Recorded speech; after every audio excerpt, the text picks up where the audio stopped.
Rabbi say, Azoi. The pasuk in Shir Hashirim says, Kol doidi doifek, meaning my beloved one is knocking on the door.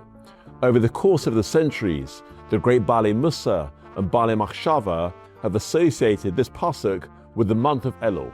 But what does knocking on the door have to do with Chodesh Elul? My hi. That's not my question. It's addressed by the great Rav Sholom Schwadron, who is known as the Maggid of Yerushalayim. He was born in 1912 in the Beis Yisrael neighborhood. Eventually he became renowned for his rousing drashas, which were given all over the world. But his week in, week out was on Leil Shabbos in the Zichron Moshe Shul in Yerushalayim, where hundreds of men, women and children would come week in, week out for over 30 years to hear his drashas. So powerful were Rav Sholom's drashas that a stipler once said about him, there was never a speaker like Rav Sholom, and there never will be a speaker like Rav Sholom. On one occasion, Rav Sholom was in Bnei Brak for Shabbos, and Rav Shach got wind of this. He asked, is Rav Sholom speaking someplace? And when he was told that nothing had been arranged, he responded, I will pay with my own personal expenses to rent the community hall, such that the men, women and children should be able to come and hear Rav Sholom. However, he was not just a legendary Maggid. His brother-in-law and longtime Chevrusa, Rav Shlomo Zalman Auerbach, said of him, the whole world knows Rav Sholom as a Maggid, but I know him as a tremendous Talmid Chacham. Indeed, he would learn 18 prakim of Mishnayos every day, and he was a Maggid Shir in various locations around Yerushalayim. Importantly, he also edited and published the works of his esteemed grandfather and his namesake, the Marsham, who was one of the great poskim in Galicia in the 19th century. More about his life soon. Back now to his question. Why is the month of Elul associated with Kol Doidi Doifek, with my beloved one knocking on the door? Rav Sholom typically answers this with a beautiful mashal. There was once a young man, we'll call him Yehuda.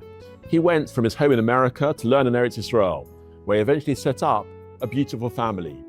As the years went by, it became harder for both sides to make the transatlantic visit, which meant there had been many years since Yehuda had seen his parents, or his parents seen him and their grandchildren. So Yehuda's father decided to take the initiative.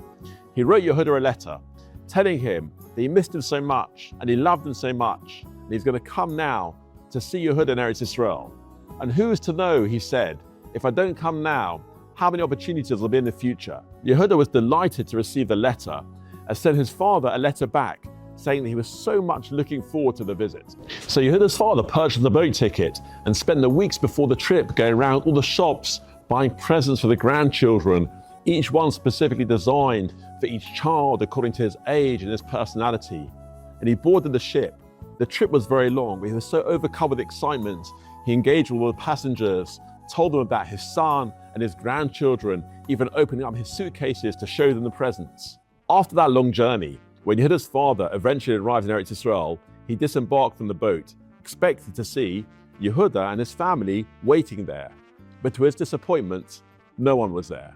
Hopeful that nothing had gone wrong, he schlepped his heavy suitcases, found a taxi, and paid for the long journey to Yerushalayim to his son Yehuda's home. Finally, exhausted but excited, in the early hours of the morning, Yehuda's father arrived at his son's home. He was a bit surprised and disappointed. There was no welcome sign on the door. He was confident that once he saw his family, they would embrace him with hugs, calling out, Saba, Saba. He knocked on the door, but there was no answer. He knocked once again, still nothing. Eventually, he knocked a little bit harder, and his son Yehuda, who he hadn't seen for so many years, came to the door. He opened the door only slightly while it was ajar, looked at his father and said, oh, Dad, it's you. You know what? It's really very, very early, and I'm still very tired, and all the kids are sleeping. Now's not the right time. Maybe you'll come back later in the afternoon. You know, there's a hotel, a small hotel down the road. Maybe go and stay there. His father could not believe what he was hearing. He pleaded with his son, let me come in, just for a moment.